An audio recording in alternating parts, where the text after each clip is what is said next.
اگر آپ متحدہ ہندوستان کی تاریخ کو دیکھیں حال ہی میں، تو پاکستان کی تحریک کا سارا صحرا، اور اگر سارا نہیں تو کم از کم اس کا بیشتر حصہ بنگالی مسلمانوں کے سر جاتا ہے۔ وہیں پر ہندوستان کی آزادی اور پاکستان بننے کی قرارداد بھی منظور کی گئی۔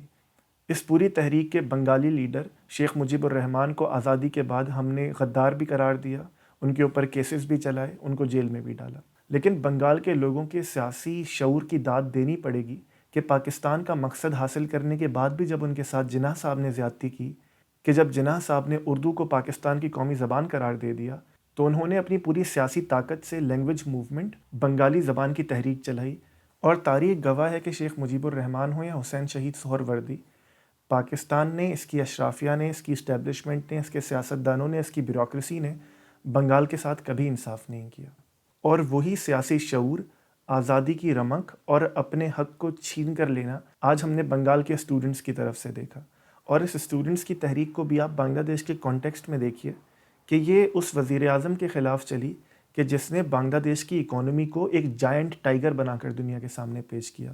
اپنے قرضے کو کم کیا، اپنی اکانومی کو ترقی دی، اپنی ٹیکسٹائل انڈسٹری کو بام عروج پر لے گئیں، ٹکے کی ویلیو میں بہت اضافہ کیا، I T sector, medical sector, universities, تعلیم، سب کو بہتر کیا۔ لیکن ایک غلطی، اور سب سے بڑی غلطی انہوں نے یہ کی کہ انہوں نے عوام کی پلس کو نہیں سمجھا،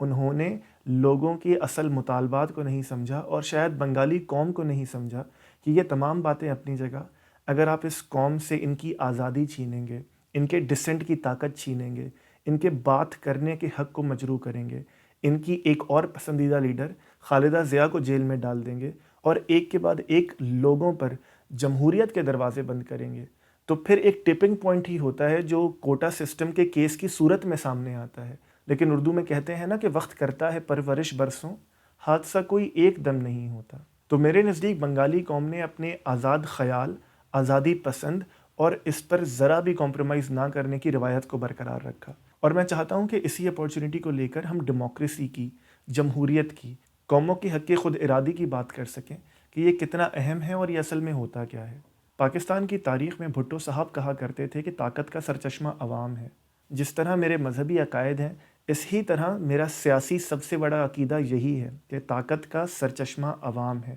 عوام اگر آپ کو لیجیٹمائز کرتی ہے تو آپ لیجیٹمیٹ ہیں،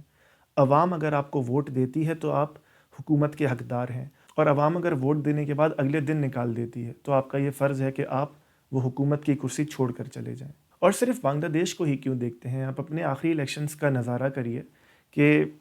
عاصم منیر صاحب کی جانب سے، اسٹیبلشمنٹ کی جانب سے کون سی کوشش نہیں کی گئی، کون سا حربہ نہیں اپنایا گیا کہ پی ٹی آئی کو حکومت نہ بنانے دی جائے، ان کی سیٹوں کو توڑا جائے، پی ایم ایل این اور پیپلز پارٹی کے کیسز ختم کیے گئے، نواز شریف صاحب کو اچانک کوالیفائی کر دیا گیا، پی ٹی آئی کے M P A M N S کے نشانات، الیکشن نشانات چھین لیے گئے۔ لیکن اس عوام کی طاقت کو دیکھیے کہ انہوں نے ہر حلقے میں اپنا جو بھی کینڈیڈیٹ تھا اس کا ایک نامعلوم نشان، کہ کہیں پہ وہ بالٹی تھی، کہیں پہ وہ کیلا تھا، کہیں پہ وہ ٹریکٹر تھا، کہیں پہ وہ لوٹا تھا، اس کو اپنے حلقے کے ہر ووٹر تک پہنچایا، اور ووٹر اس تعداد میں نکلے کہ عاصم منیر صاحب کے لیے، آئی ایس آئی کے لیے، اسٹیبلشمنٹ کے لیے الیکشن مینج کرنا اور حکومت بنانا مشکل ہو گیا تھا۔ اور یہ اس عوام کی طاقت ہے کہ جس عوام کے بارے میں ہمارے چند انٹلیکچوئلز کہتے ہیں کہ یہ ڈنڈے کی قوم ہے، کہ ان کو ابھی یہ سلیقہ ہی نہیں آتا کہ جمہوریت کو استعمال کیسے کرنا ہے، اور جمہوریت بذات خود ایک اچھا نظام نہیں ہے۔ میں چاہتا ہوں کہ اسی اپورچونٹی کو لے کر اس کو بھی ایڈریس کر لیا جائے۔ دیکھیے جمہوریت ہوتی کیا ہے؟ جمہوریت صرف اس چیز کا نام ہے کہ میرے اوپر حکمرانی کس نے کرنی ہے۔ کیا میرے اوپر کوئی حکمران خدا نازل کرے گا؟ کیا میرے اوپر آپ طاقت کے ذریعے جبر کر کے حکومت کر سکتے ہیں، یا اپنا حکومت کا نمائندہ میں خود چنوں گا؟ حکومت کیوں ہونی چاہیے، اسٹیٹ کیوں ہوتی ہے؟ یہ دنیا کی تاریخ میں اور انسان کی ایولیوشن نے یہ سیکھا ہے کہ کیونکہ انسان آزاد پیدا ہوا ہے، تو جتنی آزادی اسے اچھائی کرنے کی ہے اتنی آزادی اسے برائی کرنے کی بھی ہے، اور انسان اکثر ایسا کرتا ہے کہ برائی کرتے ہوئے دوسرے کو نقصان پہنچاتا ہے، اس کی چادر، چار دیواری، عزت، مال، سب پر حملہ کرتا ہے۔ تو انسانی کلیکٹیو شعور نے یہ فیصلہ کیا کہ ایک ریاست ہونی چاہیے، حکومت کا نظم ہونا چاہیے جو دوسرے انسان کی آزادی کو اس حد تک بڑھنے سے بچائے کہ وہ میری آزادی کو رونتا ہوا چلا جائے۔ تو اب خدا کی جانب سے کوئی حکمران تو ہم پر نازل ہوتا نہیں، وہ دور بھی چلے گئے کہ جب آپ ڈنڈے کے زور پہ، بندوق کے زور پہ، طاقت کے زور پر مجھ پر قبضہ کریں گے اور بادشاہ بن جائیں گے۔ اب یہی دور ہے اور حقیقت بھی یہی ہے کہ میری مرضی کا حکمران ہوگا تو مجھ پر حکومت کرے گا، اور جب وہ میری مرضی، میری منشا، میری محبت، میری تائید کھو دے گا تو اس کو حکمران رہنے کا کوئی حق نہیں ہوگا۔ یہیں پہ آپ دیکھیے، یا اس کو اور آسان کر لیتے ہیں، اور جمہوریت کے خلاف ہمارے ملک میں جو سب سے بڑا آرگیومنٹ پیش کیا جاتا ہے وہ یہ کہ آپ اس عوام کو جو بریانی کی پلیٹ پہ بک جاتی ہے، جو قیمے والے نان پہ بک جاتی ہے، جو نوکری پر بک جاتی ہے، اور کبھی کبھی تو صرف زبان پر اپنی قومیت پر بک جاتی ہے، اسے آپ یہ کیسے حق دیں گے کہ وہ پورے ملک کی تقدیر کا فیصلہ کرے؟ اور عمومی طور پر یہ بات کہہ دی جاتی ہے کہ اگر آپ کی ایک کمپنی ہے اور آپ کو موقع دیا جائے کہ آپ اس کا ہیڈ بنائیں، سی ای او بنائیں، سی ایف او بنائیں، اس کو چلانے والے کی تعیناتی کریں، تو کیا آپ کسی ایسے بندے کو بنا دیں گے جو شاید جس نے اسکول کی شکل بھی نہیں دیکھی، جس کو دنیا کے معاملات کا نہیں پتہ، کہ جس نے bachelors, masters, P H D level کی تعلیم حاصل نہیں کر رکھی؟ تو دیکھیے، اس سوال کے اندر جو بنیادی مسئلہ ہے نا وہ یہ کہ ہم کس طرح بڑی آسانی سے فیلیسی کریٹ کر کے عوام کا حق چھین لیتے ہیں۔ میں اس کو کھولتا ہوں آپ کے لیے۔ وہ یہ کہ جب کوئی مجھ سے یا آپ سے سوال کرتا ہے کہ اگر تمہیں موقع دیا جائے کہ تم کسی کمپنی کا سی ای او بناؤ گے تو کیا تم ان پڑھ بناؤ گے؟ کیا تم ایسے بندے کو بناؤ گے جو چھوٹی چھوٹی باتوں پر بک جاتا ہے؟ یہاں دیکھیے، مسئلہ یہ ہے کہ پورے ملک کے کانٹیکسٹ میں، ایک اتنی عظیم الشان عوام کے ہجوم کے کانٹیکسٹ میں، یہ حق میرے پاس آیا کیسے کہ میں تعینات کروں کہ ہمارا لیڈر کون ہونا چاہیے، یا چھوٹا ایگزامپل، ہماری کمپنی کا سی ای او کون ہونا چاہیے؟ میرے پاس تو یہ حق موجود نہیں ہے۔ اور ایک کمپنی کی صورت میں شاید وہ حق میرے پاس اس لیے بھی موجود ہو سکتا ہے کہ اس سے صرف میں امپیکٹ ہو رہا ہوں، لیکن جب ملک کی حکمرانی کی بات آتی ہے تو اس سے آپ، میں، ایک موچی، ایک نان بائی، ایک دکان پر روز مرہ کے 100 روپے لینے والا بندہ، اور پاکستان کا سب سے بڑا بزنس مین، سب متاثر ہوتے ہیں۔ اور کون کتنا متاثر ہوتا ہے اس کو گیج کرنے کا اب تک دنیا کوئی آلہ نہیں بنا سکی کہ ہم گیج کر لیں کہ کیونکہ آپ میاں منشا ہیں، آپ کے پاس دولت بہت ہے، آپ نے بزنس کرنا ہے، تو حکمران سے آپ زیادہ متاثر ہوتے ہیں اور ایک نان بائی کم متاثر ہوتا ہے۔ تو جب سب متاثر پرسنٹائل کے حساب سے ایکول ہوتے ہیں، برابر ہوتے ہیں، تو سب کو حق بھی برابر ہی ہونا چاہیے کہ وہ اپنے حکمران کا تعین کریں۔ اس کو اور کھولتے ہیں، اگر اسی کنورزیشن میں آپ یہ کہیں کہ یار چلو سب کو ووٹ کا حق نہیں دیتے، جو بی اے پاس ہے، میٹرک پاس ہے، ماسٹرز جس نے کیا ہوا ہے اسے حق دے دیتے ہیں۔ دوبارہ وہی سوال کہ یہ تفریق کرنے کا اختیار آپ کو یا مجھے دیا کس نے؟ عوام پہ امپیکٹ تو ایکول پڑ رہا ہے، تو یہ آگے بڑھ کر 25 کروڑ میں سے میں کیسے فیصلہ کر لوں یا آپ کیسے فیصلہ کر لیں کہ پڑھے لکھے صرف ووٹ دیں گے، یا اسکول گئے ہوئے صرف ووٹ دیں گے، یا مرد صرف ووٹ دیں گے، یا سندھی صرف ووٹ دیں گے، یا مونچھوں والے صرف ووٹ دیں گے؟ یہ فیصلہ آپ اور میں کر ہی نہیں سکتے۔ جب اس طرح کا معاملہ ہو جائے کہ تمام لوگ امپیکٹ ہو رہے ہیں، اور حکمران کو چننے کا طریقہ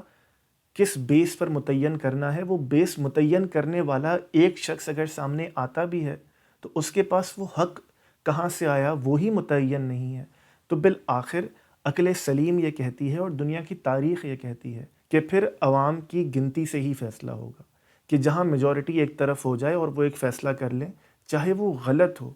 پھر اسی کو نافذ العمل کرنا پڑے گا، کیونکہ ہمارے پاس اور کوئی میٹرکس عقل کے ذریعے، کامن سینس کے ذریعے ہے ہی نہیں کہ ہم دیکھ سکیں کہ وقت نزاعت میں فیصلہ کرنے کے موقع پر، کانفلکٹ کے موقع پر کس کی بات حتمی ہوگی۔ یہ تو اس سوال کا جواب دینے کی میں نے کوشش کی جو پاکستان میں جمہوریت پر اٹھتے ہیں، لیکن اس کو ایک اور زاویے سے دیکھیے، عمومی طور پر ہم کہہ دیتے ہیں کہ یار یہ جو چھوٹے لوگ ہیں نا، یہ جو بار بار پاکستان میں کہتے ہیں کہ قیمے کے نان پہ بک جاتے ہیں، بریانی کی پلیٹ پہ بک جاتے ہیں، انہیں تو سیاسی شعور نہیں ہے۔ سیاسی شعور تو ہوتا ہے کہ آپ پالیسیز دیکھیے، اب دیکھیے کون ہماری ایجوکیشن کے لیے بہتر ہے، کون ہمارے میڈیکل سسٹم کے لیے بہتر ہے، کون ہماری فورن پالیسی کے لیے بہتر ہے، کون ہمارے ملک کو قرضے سے نجات دلائے گا۔ جب ہم یہ اپنے ڈرائنگ روم میں بیٹھ کر بات کر رہے ہوتے ہیں نا، تو ہم یہ بھول جاتے ہیں کہ اگر آپ اینالائز کریں تو سب سے زیادہ سیاسی شعور جو عام فہم زبان میں سب سے چھوٹا طبقہ ہے نا، سب سے نچلا طبقہ، وہ رکھتا ہے۔ کس طرح میں آپ کو بتاتا ہوں کہ دیکھیے، ایک شخص کہ جس کو سال میں ایک بار بریانی کھانے کو ملتی ہے، اور اس کی زندگی کا اس وقت موجودہ حال میں سب سے بڑا مسئلہ یہ ہے کہ اسے اچھی بریانی کھانے کی پلیٹ مل جائے، تو وہ تو اپنے سیاسی شعور کے مطابق، اپنی ضرورت کے مطابق، اپنے حق کے مطابق بالکل صحیح ووٹ کر رہا ہے۔ اسی طرح اگر کسی کو لگتا ہے کہ بھائی میں پنجابی ہوں، میں آرائی ہوں اور آرائیوں کو ہی مجھے ووٹ دینا ہے کیونکہ وہ ہماری برادری ہے، ہماری برادری آگے بڑھے گی، میرے کام ہو جائیں گے، تو اس کی سیاسی ضرورت ہے ہی یہی، وہ اپنی سیاسی ضرورت کے مطابق بالکل صحیح ووٹ کر رہا ہے۔ آپ نے اور میں نے کیا کرنا ہے، یا صحافیوں نے، انٹلیکچوئلز نے، لیڈرز نے کیا کرنا ہوتا ہے؟ انہوں نے عوام کی سوچ کی سطح کو یہاں سے اٹھا کر یہاں پہنچانا ہوتا ہے۔ مطلب یہ بتانا عوام کو کہ یار تم اس ایم پی اے کو تو ووٹ دے دو کہ جو تمہیں پیسے دے کر تمہارے بچے کو نوکری دے دے گا، تمہارا یہ سیاسی مسئلہ ہے، میں سمجھتا ہوں، لیکن کیوں نہ ہم ایک ایسے ایم پی اے کو ووٹ دیں کہ جو پالیسی ایسی بنا دے، جو ایجوکیشن سسٹم ایسا کر دے، جو جاب ریکوائرمنٹس کو اتنا ٹرانسپیرنٹ کر دے کہ تمہارا بچہ ہو، میرا بچہ ہو، یا گلی میں پھرنے والا کوئی بھی بچہ ہو، اگر وہ میرٹ پر آتا ہے تو اس کو نوکری بذات خود مل جائے گی۔ اگر اس میں پڑھنے کی چاہ ہے تو اسے یونیورسٹی میں ایڈمیشن خود مل جائے گا۔ اگر اس میں پڑھنے کی صلاحیت نہیں ہے، وہ نہیں کر سکتا بیچلرز، وہ نہیں کر سکتا ماسٹرز، وہ نہیں کر سکتا انجینئرنگ، ڈاکٹری، تو اس M P A, M N اے، اس حکومت نے منیمم ویج اتنی کر دی ہے کہ اگر وہ ترخان بھی بن جائے، اگر وہ موچی بھی بن جائے، اگر وہ نان بائی بھی بن جائے، تو وہ اتنے پیسے کما لے گا کہ وہ عزت کی روزی کما سکے۔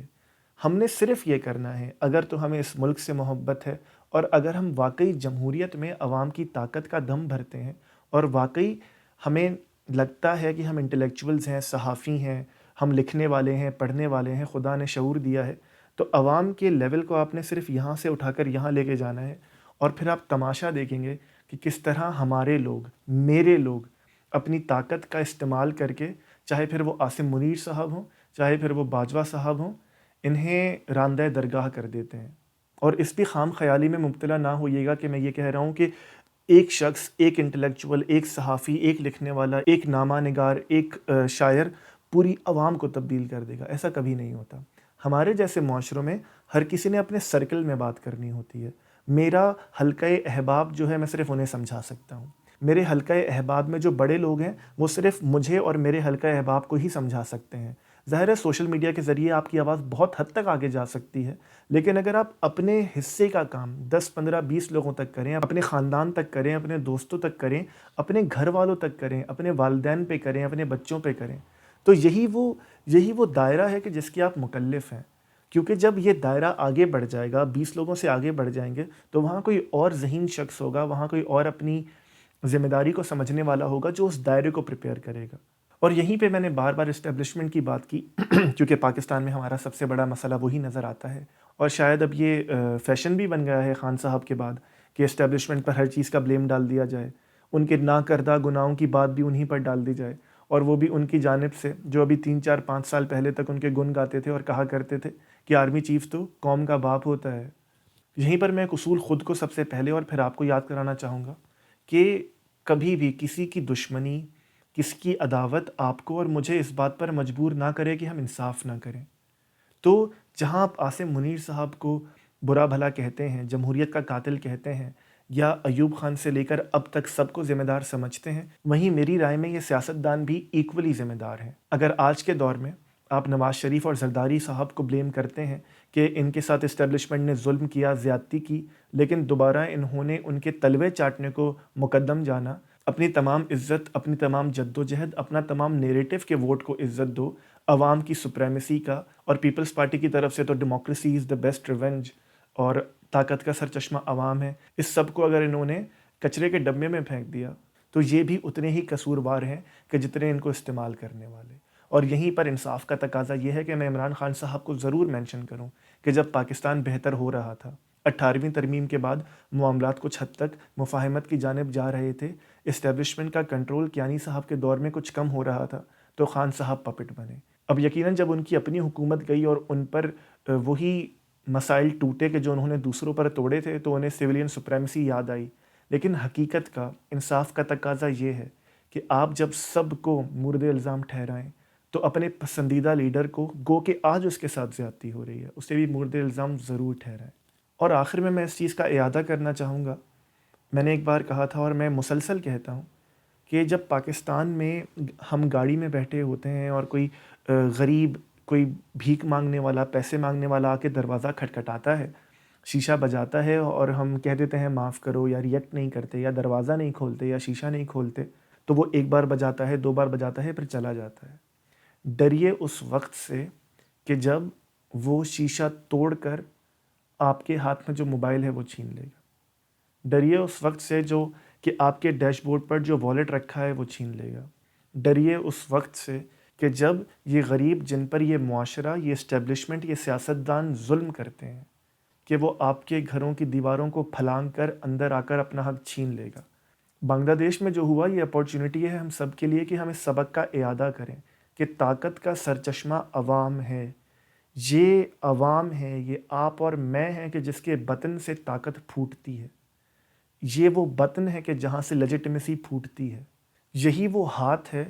کہ جو طاقت کو بزور طاقت روک بھی سکتا ہے۔ آج تک کیوں نہیں روکا پاکستانی معاشرے نے؟ یہ سوال بار بار اٹھایا جاتا ہے، لیکن اگر آپ اپنے ارد گرد دیکھیے تو انٹیریئر سندھ میں یہ تحریکیں اٹھتی ہیں۔ KPK جل رہا ہے، بلوچستان جل رہا ہے، گلگت بلتستان جل رہا ہے۔ ہم کیونکہ پنجاب میں رہتے ہیں، ہم کیونکہ سینٹرل پنجاب کو پاکستان سمجھتے ہیں، ہم کیونکہ کراچی کو پاکستان سمجھتے ہیں، تو ہمیں محسوس ہوتا ہے کہ ہماری عوام اٹھتی نہیں ہے۔ ذرا ارد گرد دیکھیے، یہ عوام اٹھ بھی رہی ہے، یہ اپنے حق کے لیے آواز بھی اٹھا رہی ہے۔ بس آپ نے یہ فیصلہ کرنا ہے کہ جب آپ کا پسندیدہ لیڈر عمران خان عمومی طور پر PTM کو پاکستان کے حق میں نہیں سمجھتا تھا، بلوچ لوگوں کے حق میں آواز نہیں اٹھاتا تھا، تو وہ بھی اتنا ہی غلط تھا کہ جتنا آج آپ صحیح ہیں ان لوگوں کے لیے آواز اٹھانے میں۔ اور اس کا بھی اعادہ کیجیے اور دیکھیے کہ آپ ان سب کی سپورٹ پاکستان کی محبت میں کر رہے ہیں یا عاصم منیر صاحب اور اسٹیبلشمنٹ کی نفرت میں۔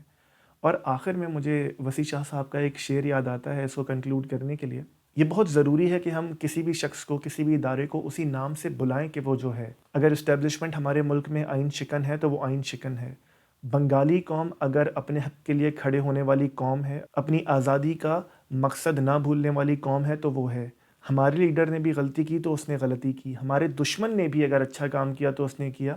تو شعر آپ کی نظر کے وسیع شاہ صاحب کہتے ہیں کہ دل مکار کو مکار پکارا جائے، دل مکار کو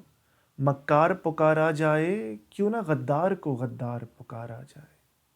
ویڈیو دیکھنے کا شکریہ۔ اگر آپ کو ہمارا کام اچھا لگتا ہے تو اس ویڈیو کو لائک کیجیے، کامنٹ کیجیے اور چینل کو سبسکرائب کیجیے۔ اس سے ہوگا یہ کہ آپ کے لائک اور کامنٹ کی وجہ سے YouTube یہ ویڈیو زیادہ لوگوں کو ریکمنڈ کرے گا۔